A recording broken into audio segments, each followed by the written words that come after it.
Messieurs les présidents, nous allons commencer, puisque nous avons un temps contraint.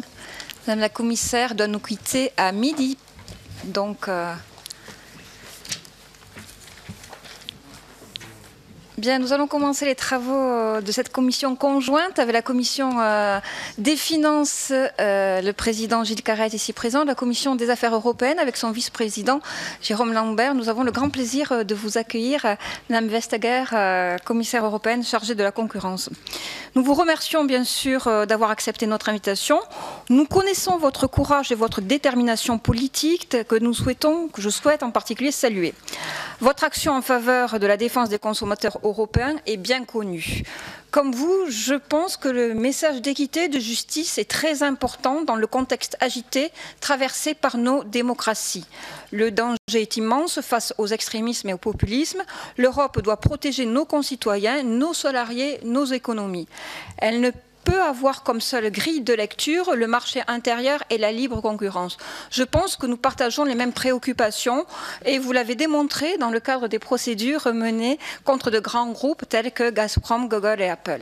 Vous avez d'ailleurs rencontré le président directeur général de Google dernièrement, le 17 novembre. Pouvez-vous nous indiquer où en est la procédure? Que pensez-vous des réponses de Google aux 3 communications des griefs de la Commission? Dans le court laps de temps qui nous est imparti, je tenais à vous parler des concessions hydroélectriques. Elles seront développées par ma collègue Marie-Noëlle Battistel, qui tient particulièrement à cœur aux députés de la Commission des affaires économiques, puisque nous avons la compétence énergie. Et d'ailleurs, nous nous sommes rendus avec ma collègue à Bruxelles. Nous avons rencontré le directeur général à la concurrence pour évoquer ce lourd sujet. J'avais eu l'occasion de rappeler l'importance des enjeux économiques et sociaux pour la population française. Les concessions hydroélectriques sont des acteurs essentiels dans le secteur stratégique pour l'Europe, des acteurs majeurs de l'aménagement de nos territoires et de la gestion de l'eau. Nous avons beaucoup œuvré ici au sein de cette commission des affaires économiques à travers une loi sur la transition énergétique et nous avons adopté des dispositifs afin de rendre nos préoccupations compatibles avec les exigences européennes. Donc, les derniers décrets d'application ont été pris au mois d'avril et nous nous employons activement à les mettre en œuvre. Je sais que vous êtes sensible à cette réalité sociale, comme vous avez voulu le souligner à l'intersyndicale que vous avez reçu le 7 novembre dernier. Je voulais à mon tour une nouvelle fois vous faire part de notre sentiment et bien naturellement vous interroger et connaître le vôtre.